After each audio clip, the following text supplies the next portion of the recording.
बिस्मिल्लाहिर्रहमानिर्रहीम। शुरू अल्लाह के नाम से जो बड़ा मेहरबान और निहायत रहम वाला है। आज का हमारा वाक़या हज्जाज बिन यूसुफ की दर्दनाक मौत के बारे में है।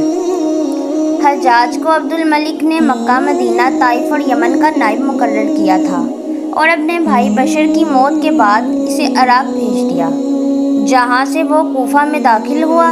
इन इलाकों में 20 साल तक हज्जाज का अमल दखल रहा।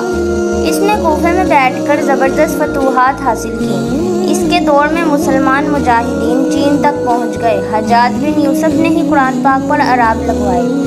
अल्लाह ताला ने इसे बड़ी फसाहत और बलागत और शुजात से नवाजा था। हज्जाज हाफिज़ कुरान था, शराब नोशी और बदकारी से बचता था। वो जहाद का धनी और फतूहात का हरीस था, मगर इसकी तमाम अच्छाइयों पर इसकी एक बुराई ने पर्दा डाल दिया था, और वो बुराई थी सईद बिन जबीर का नाहक कत्ल। एक तरफ मूसा बिन नसीर और मोहम्मद बिन कासिम कफ़ार की गर्दनें उड़ा रहे थे, तो दूसरी तरफ हज्जाज खुद अल्लाह के बंदों, औलियाओं और उलमा के खून से होली खेल रहा था। हज्जाज ने कमोबेश 1,20,000 इंसानों को कत्ल किया। इसके जेल खानों में एक एक दिन में 80-80 हज़ार कैदी एक वक्त में मौजूद होते, जिनमें से 30,000 औरतें थीं। इसने जो आखिरी कत्ल किया वो अजीम ताबई और जाहिद और पारसा इंसान हज़रत सईद बिन जबीर रज़ी अल्लाह ताला अन्हा का था। इन्हें कत्ल करने के बाद हज्जाज पर वहशत सवार हो गई। वो नफ्सियाती मरीज़ बन गया था। हज्जाज जब भी सोता, हज़रत सईद बिन जबीर इसके ख्वाब में आकर इसका दामन पकड़कर कहते कि ऐ दुश्मन खुदा, तूने मुझे क्यों कत्ल किया? मैंने तेरा क्या बिगाड़ा था? इसके साथ हज्जाज को वो बीमारी लग गई जिसे ज़महरीरी कहा जाता है। इसमें सख्त सर्दी कलेजे से उठकर सारे जिस्म पर छा जाती है। वो कांपता था। आग से भरी अंगीठियाँ इसके पास लाई जाती थीं और इस कदर करीब रख दी जाती थीं कि इसकी खाल जल जाती थी, मगर इसे एहसास तक नहीं होता था। हकीमों को दिखाने पर उन्होंने बताया कि पेट में सर्द है। एक तबीब ने गोश्त का टुकड़ा लिया और इसे धागे के साथ बांधकर हज्जाज के हलक में उतार दिया।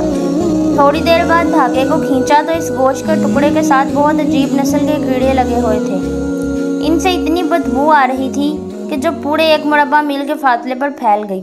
दरबारी उठकर भाग गए। हकीम भी भागने लगा। हज्जाज बोला, तुम कहाँ जाते हो? हकीम बोला, तेरी बीमारी ज़मीनी नहीं आसमानी है, अल्लाह से पनाह मांग। हज्जाज जब हर तरह की तदबीरों से मायूस हो गया तो इसने हज़रत हसन बसरी रहमतुल्लाह अलैह को बुलवाया और इनसे दुआ की दरख्वास्त की। वो हज्जाज की यह हालत देखकर रो पड़े और फरमाने लगे, मैंने तुझे मना किया था कि नेक बंदों के साथ छेड़छाड़ न करना और इन पर जुल्म न करना, मगर तू बाज न आया। बयान किया जाता है कि हज़रत सईद बिन जबीर रज़ी अल्लाह ताला अन्हु की वफ़ात के 40 दिन बाद ही हज्जाज की भी मौत हो गई थी। जब देखा कि बचने का इम्कान नहीं तो करीबी अजीज़ों को बुलाया, जो बड़ी कड़ाहत के साथ हज्जाज के पास आए। वो बोला, मैं मर जाऊं तो जनाजा रात को पढ़ना और सुबह ही हो तो मेरी कब्र का निशान भी मिटा देना कि लोग मुझे मरने के बाद कब्र में भी नहीं छोड़ेंगे। अगले दिन हज्जाज का पेट फट गया और इसकी मौत वाक़या हो गई। अल्लाह पाक जुल्म की रस्सी दराज ज़रूर करता है, लेकिन जब जालिम से हिसाब लेता है तो फरिश्ते भी खुशियत इलाही से कांपते हैं। अर्श हिल जाता है।